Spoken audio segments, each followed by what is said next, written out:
어서 오세요. 자고로 말입니다. 일하는 사람들한테 돈을 구워줘 가지고요.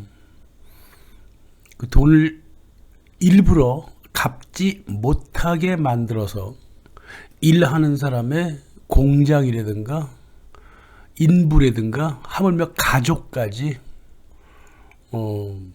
노예로 팔아버리고, 이런 바빌론 시대의 역사가 있었어요. 유대인들이 주로 그런 짓을 했기 때문에 그때부터 그렇게 욕을 먹었죠. 빚을 차근차근 갚으면 좋겠는데 갚지 못하게 해가지고 무너뜨린다고, 상대를. 이게 유대 금융업을 장악했던 유대인들이 내내 했던 일이고요. 그렇게 해서 유럽의 금융도 장악을 한 겁니다. 이거를 몰랐을 리 없잖아요. 특히나 히틀러는 말이에요. 자기 인터뷰에서 히틀러 스픽스라고 하는 책이 있거든요. 거기서 진술하기를, 유대인들한테서 많은 걸 배웠다. 뭘 배웠을까? 나도 모르죠, 뭘 배웠는지. 그러니까 유대인들의 금융 행태가 이미 뻔히 알려져 있는 거기 때문에 그게 마치 새로운 것처럼 자꾸 생각하면 안 됩니다.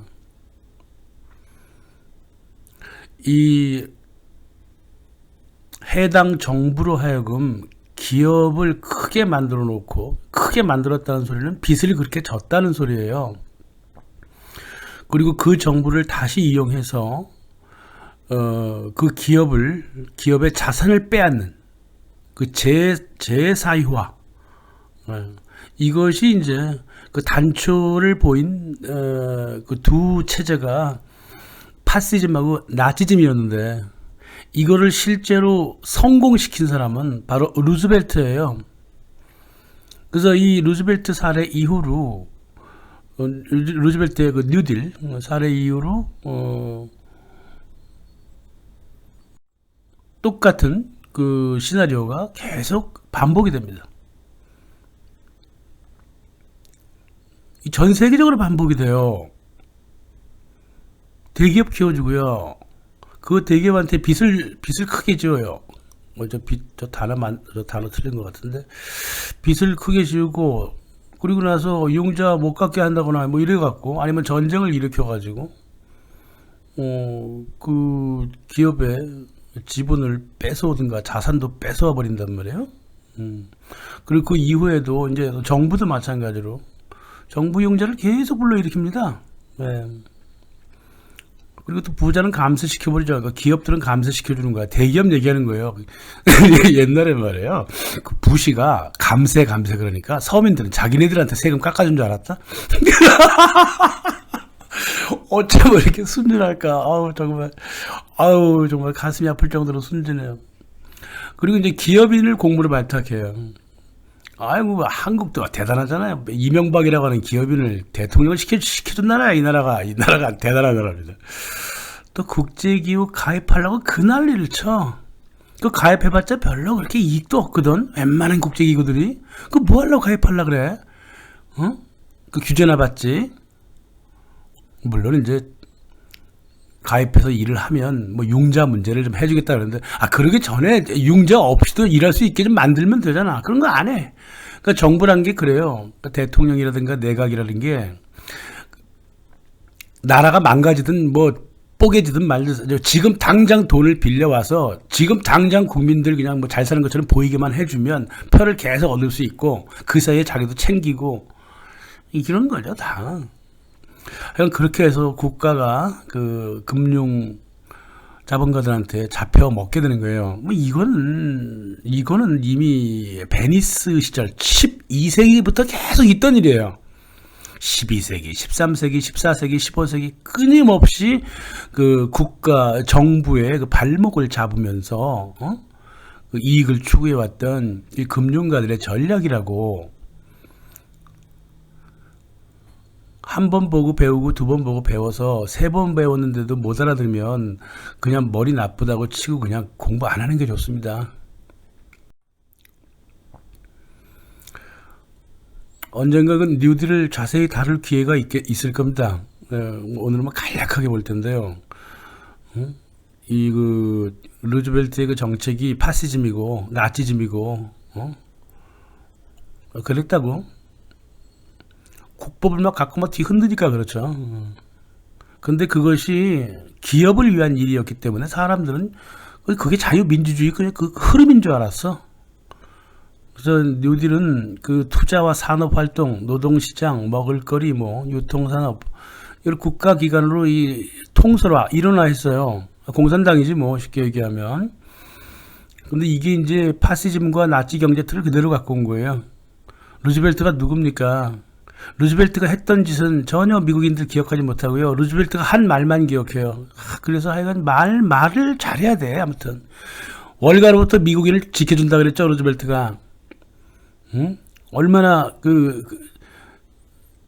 미국민들을 사로잡았냐면 듀퐁, 록펠러 등 대기업이 모여갖고 그 버틀러 장군이라고 있어요. 스매들리 버틀러라고 있습니다. 제 영상에도 이렇게 인트로로 나오는 게 있어요. 전쟁은 강도짓이다라고 하는 그 스매들리 버틀러 장군한테 300만 달러를 줘가지고 루즈벨트 정부를 전복하라고. 그렇게 할 만큼 대기업한테 욕을 먹었다. 대기업한테 욕을 먹었으니까 루즈벨트는 친국민적이다. 이제 요렇게 만들어놨단 말이야. 금산분리법도 했어. 금산분리법이라고 하는 게 이제 글래스-스티글스법이라고 그래갖고 은행은 투자를 못한다 이렇게 해놨다고 개소리 하고 있네. 아무튼 중소은행만 투자 못하게 하고 대기업들은 이미 미국 정부 재무부랑 짝짝꿍 돼서 이미 국가 안으로 들어가 버렸어요. 그래서 뭐 월가로부터 미국민을 지켜준다라든가 아니면 뭐 스매들리 버틀러 장군으로 하여금 뭐 루즈벨트 정부를 전복시키려고 구테타를 시도하게 한 게 바로 기업들이었다. 신문지상에 다 난 건데 일부러 나게 한 거예요. 다 전략이라고 루즈벨트한테 신뢰를 가득히 줄 수 있게 만든 거예요. 일부러. 루즈벨트는 또 새마을 운동도 일으켰죠. 그래서 농촌을 기계화한다 그래갖고요. 대기업이 농협을 통해 갖고 농촌 농민들이 모두 은행빚을 지게 만들었고 뭐 이랬던 놈입니다. 이 사람이. 예. 이리하여 특정 대기업들에게 자본을 몰아주는 뉴딜 정책을 완성을 시킨 겁니다. 뉴딜 정책 기간 동안에 있잖아요. 그 경제 지표를 보면 참 웃기지도 않아요. 웃기지도 않습니다. 뭐 GDP며 뭐 생산력이며 예전보다 못해요. 실업률은 또 얼마나 올라갔나 몰라. 빚을 250억 달러나 갖다 넣어가지고 말이야. 한 36년, 37년 그 뉴딜 정책이 한 4, 5년 정도 흘러가니까 이제 미국의 기업, 중소기업과 대기업들이 이제 집중화되기 시작하고 금융의 네트워크 안으로 타서 들어와. 그때부터 생산력이 좀 늘어나고 이제 그렇게 되는 거고 이제 2차 세계대전의 참전 그 분위기를 막 부추기면서부터 이제 미국 경제가 막 겉으로 보기에 막 살아나는 것처럼 막 보이는 거죠. 뉴딜 정책은 경제 정책으로 완전히 실패한 정책으로 이미 다 결론 난 겁니다. 누구도 뉴딜 정책이 뭐 제대로 된 정책이라 본 적도 없어요. 단지 2차 세계대전을 통해서 미국이 제국이 돼버렸기 때문에 그게 고마우니까 미국 사람들이 루즈벨트를 좋아하는 거예요. 어떤 그 대통령으로서 어떤 능력도 없는 사람이에요. 그 사람은. 그래서 뉴딜 정책 한 7, 8년 그리고 또 2차 세계대전을 통해 가지고 미국의 그 초국적 기업들하고 그 또 금융 그룹들이 뭐 자본을 싹 쓸어갔지 뭐 깡그리 쓸어갑니다. 예. 독일 6대 금융 기업도 미국 월가 쪽으로 넘어가 버리고요. JP 모건, 록펠러, 쿤럽, 카네기 멜론, 시카고 그룹, 듀폰, 클리블랜드 그룹, 버스턴 그룹 이런 것들이 미국 대기업을 완전히 장악을 하게 됩니다. 그게 뉴딜 정책의 이게 바로 리프리베티제이션이에요. 사유화한 거를 다시 프로젝트 해갖고 재사유화하는 거야. 그러면 기업이 더 커지는 거란 말입니다. 이 독점을 향한 길이었어요. 뉴딜이라고 하는 게 2차 세계대전은 이 일을 크게 만들어줬고, 이건 뉴딜 정부는 대형 산업화시키고 대기업을 집중화시킨 다음에 전쟁을 일으켜서 그 집중된 자본을 모두 금융 그룹들이 가져가게 만드는 참 아주 탁월했던, 양극화의 어떤 탁월한 능력을 보여준 사람이죠. 시민 경제는 그냥 무너지게, 물론 미국 경제가 그나마 잠깐 좀 활황이 되어야 또 산업도 더 굴러가니까 그 잠깐의 활황이에요. 미국인들이 잘 살았다고? 언제? 1950년에서 60년대 중반까지만 잘 살았어요. 미국인들. 그럼 유럽은 똑같았어요. 영광의 30년. 하지만 앞뒤로 한 5년 더 빼면 20년밖에 안 돼. 지난 자본주의 300년간 그나마 그래도 중산층 서민층들이 조금 그래도 먹고 살만 했다는 게 20년밖에 안 돼요. 다시 실업과 그 가난의 구렁텅이로 쳐 박혀버렸다고 이 유럽과 미국의 중산 서민층들이, 중상이 아니라 중간 서민층이 되겠죠. 이 파시스트 시나리오가요, 끝없이 계속되는 거예요. 바빌론 시대부터 이렇게 있어 왔던 시나리오가 지금 3,000년을 지금 흘러가고 있는 거야. 근데도 사람들은 거기서 교훈을 얻지 못해요. 나치와 무솔리니도 자기네 기업 튼튼하게 군수기업이고 하니까 얼마나 셌겠냐고. 이 중공업이고 이런 거 깡그리 집중을 시켜갖고 전쟁 이후에 미국 월가를 넘겨버린 거예요. 이게 바로 뉴딜 정책의 아이디어를 제공한 존 마이너 케인스의 준사회주의 정책이라고 하는 겁니다. 무솔리니하고 나치는 뭐 지네가 알았을까? 몰랐지? 전쟁이라고 하는 게 자기 나라의 산업 기반, 금융 기반을 다 월가에다가 다 던져버리고 넘겨버린다는 걸 자기네들이 몰랐겠죠. 그러니까 꼭두각시라는 거예요. 왜 독일과 이탈리아에 자꾸 월가 쪽에서 자금이 넘어오는지 고민을 했어야 될 거 아니야. 히틀러가. 안 그래요? 그냥 돈만 막 받으면 좋은 거야? 이렇게 순진하게 살았단 말입니다. 히틀러는 제가 보기에는 순진하다고 봐요. 제까지는 똑똑하다고 생각했는지 몰라도 무솔리니는 바보고. 뭐 같은 시나리오가 전쟁 이후에 계속됩니다. 끝없이 계속돼요. 전후 일본도 그렇고요. 전후 일본도 대기업을 재벌은 해체시키고 대기업을 크게 만들어 산업을 분배했다고요. 일본 은행에서. 그래갖고 크게 만들어놨어, 대기업을. 그런 다음에 월가에 못 가버렸죠. 이광열 싱가포르 정도는 작은 나라니까 그렇다고 치고, 박정희도 그랬잖아요. 박정희가 처음에 정권 잡으면서 우리 뭐 하면 좋을까, 우리 뭐 먹고 살면 좋을까, 토끼 키우자 그랬잖아요. 토끼 키우자고. 토끼는 고기도 팔 수 있고 그 가죽도 팔 수 있으니까 좋다고. 그런 아주 소박한 생각을 갖고 있었단 말이에요. 근데 일본에서 대형 중공업 같은 거 일으키자 그러지, 무슨 뭐 쥐뿔도 없는 나라가 중공업을 일으켜. 말도 안 되는 소리였죠. 그러나 뭔가 플랜이 있으니까 계속 불러일으켰겠죠. 그죠? 예, 그 당시 일본 그 우익계가 어느 쪽에 연관되어 있었어. 미국 민주당이랑 딱 연관되어 있었잖아요. 미국 민주당은 또 어디랑 연관되어 있어? 월가랑 연관되어 있잖아. 이거 계산 안 나와요? 나오지. 그래서 한국을 계속 산업화 시키는 거야, 이렇게. 근데 뭐 한국에서만 이런 일이 벌어졌나? 남미도 똑같은 일이 벌어져요. 이 시나리오가 전 세계에 다 걸쳐진 리프리베티제이션 전략에 다 걸려들어 있다고. 그래서 대기업을 계속 집중화 시켜줍니다. 잠깐 나라가 좀 막 잘 굴러가는 거 같이 보여. 예. 대기업이 커져야 되거든. 커져야 잡아먹지. 그때가 바로 1980년대예요. 전두환 때잖아. 그러니까 전두환 때 우리가 잘 살았네 말았네. 이런 개소리 좀 그만하자니까요.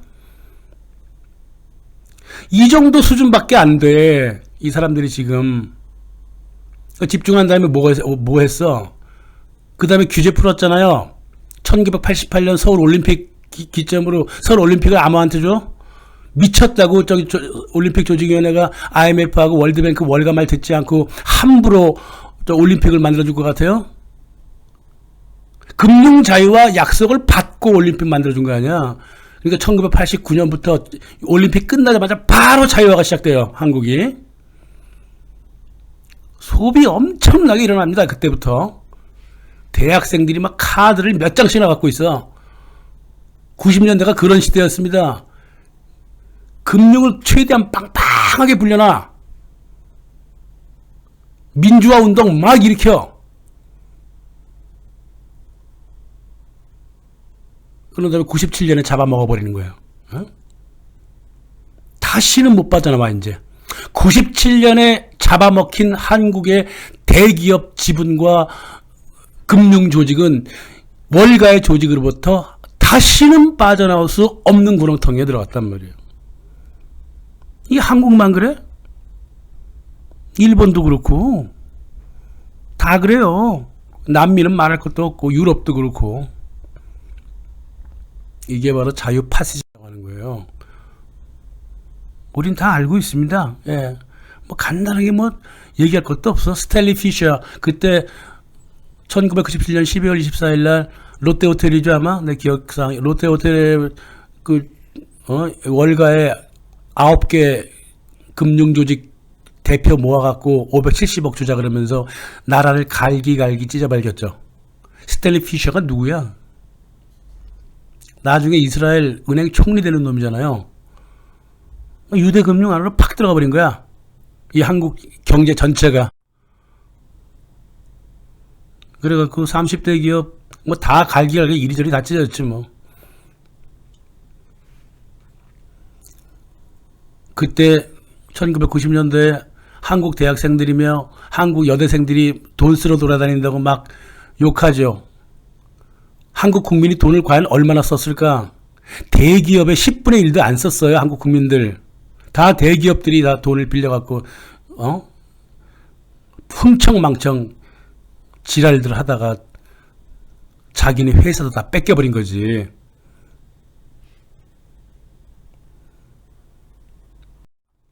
은행부터 가져가잖아요. 얘네들 쳐들어오면 은행부터 가져갑니다.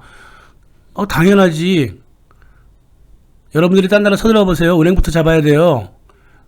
은행에 돈이 있고 은행에 이자 받을 대기업들 리스트가 있고 원금 상환해서 받을 리스트가 있고 그렇잖아요. 그러니까 은행을 당연히 뺏어가는 거지. 그건 나중에 또 대출 융자 같은 거 자기네 손으로 할 수 있잖아요. 그래서 한국에 남아있는 한국은행이라고 하는 거는 딱 하나, 우리 은행 딱 하나밖에 없어.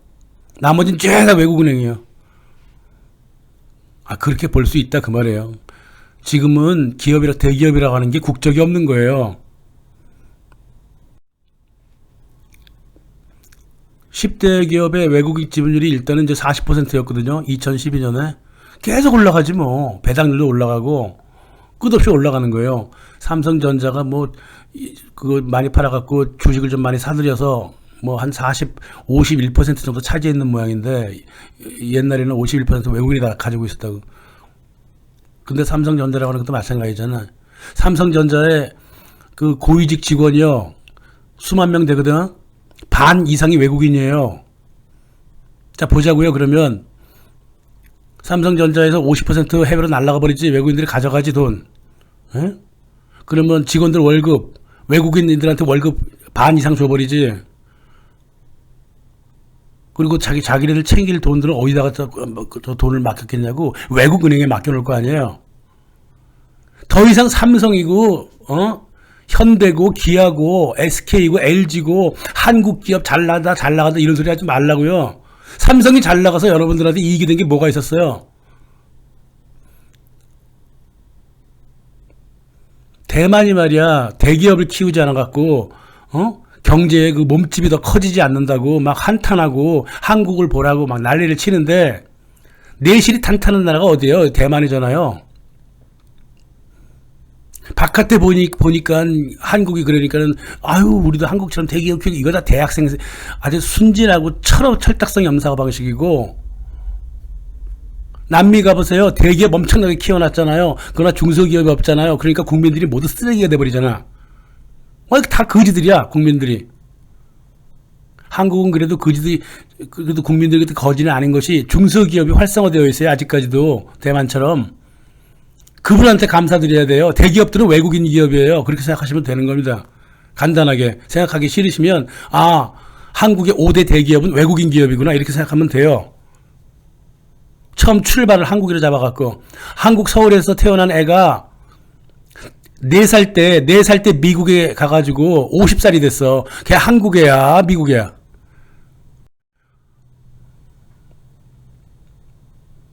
그렇게 그 IMF 때 당해놓고 왜 그렇게 모를까? 그리고 애들 교육을 왜 그렇게 시킬까?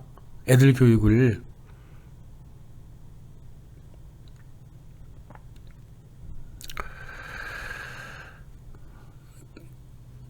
그래서 이렇게 잡아 먹었잖아요. 그죠? 예, 한국도 다른 나라랑 비슷해요. 아, 기업을 크게 만들어 놔야 산업화를 해야 민주화가 오고 민주화를 해야 규제가 풀리고 규제가 풀려야 잡아먹는 거예요. 그 3,000년, 3,800년간의 그 계속 벌어진 그 금융인들의 그 전략이었다니까.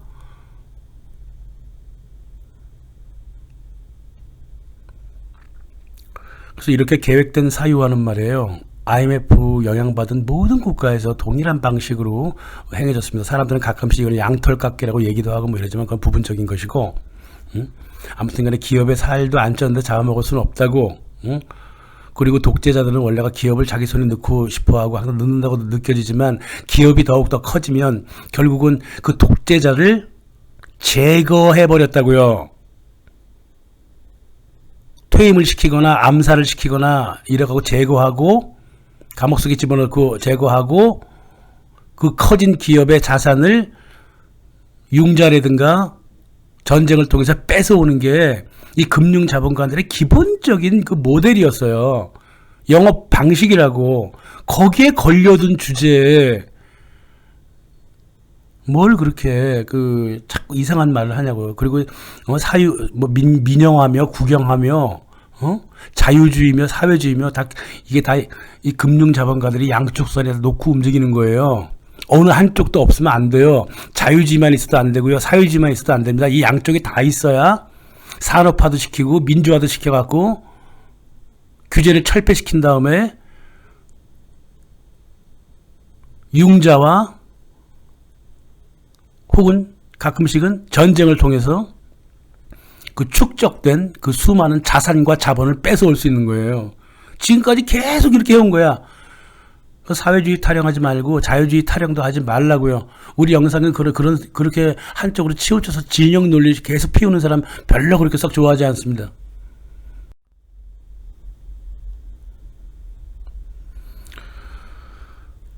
그래서 지금 이런 방식으로 그 자유 파시즘을 이끌어온 가시적으로 네오콘부터 보면 네오콘을 이끌었던 놈들 옛날에 죄다 트로츠키스트잖아. 막시스트, 공산주의자, 국제 공산주의자 출신들이잖아요. 죄다. 다 이유가 있는 거예요. 응? 무솔리니도 사회주의자였고요.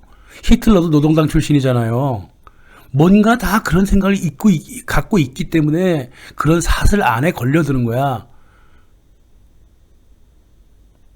그래서 이 자유 파시즘, 리프리베티제이션, 대기업 양국화를 불러일으키려면 공산주의자 새끼들이 꼭 필요하다고요. 이런 놈들이 막 부추겨줘야 돼요. 지금 다보스 포럼이 이 파시즘을 주도하고 있잖아요. 그 이전에는 월가가 금융 표준화 시켰죠. 선진 금융이니 뭐 이런 개소리를 하면서 선진 금융 기법을 배우자 막 이러면서 빅테크는 영어 공용화했고요. 정보를 단위로하는 거고. 유네스코는 교육 표준화, 질적 하향화를 했죠. 볼로냐 프로세스라고 하는 전 세계 대학 그 커리큘럼을 다 통일화시켜놨어. 그러니까 대학을 졸업하면 졸업할수록 멍청이가 돼요. 명문대 나오면 나올수록 더 멍청이가 돼버린다고. 그렇게 만들어놨어요. 또 미디어 재벌들은 뉴스도 일원화시켜놨고 엔터테인먼트도 일원화시켜놨어. 완전히 전 세계 국민들을 장기의 말이면 좋아. 완전히 저기 짐승들을 만들어 놨단 말이에요. 또 포드와 록펠러즈들은 또 무슨 짓을 해요? 다문화 정책, 혼혈 정책, LGBT, 혼종, 페미니즘, 남녀 갈등, 유전자 혼합 문화 이거 계속 일으키잖아요. 이게 바로 자유 파시즘이 마지막 단계에 이르는 거예요. 예? 마지막 단계에 이르렀다고 이 자유 파시즘이 해먹을 거 다 헤쳐먹었어 지금. 이제 개인 간 정리만 하면 돼요. 예? 인간을 통치만 하면 된다고 이제. 그거를 다보스 포럼이 좀 하고 있는 겁니다. 우리는 지금 늦었어요. 얘네들이 어떻게 흘러왔는가도 아직 채 파악도 못하고 있습니다. 진영 논리에 빠진 바람에. 진영 논리에 빠지니까 아직까지도 대통령 누구 되면 좋다 뭐 이런 개소리를 하고 앉아있잖아요. 정작 중요한 게 뭔지도 모르고.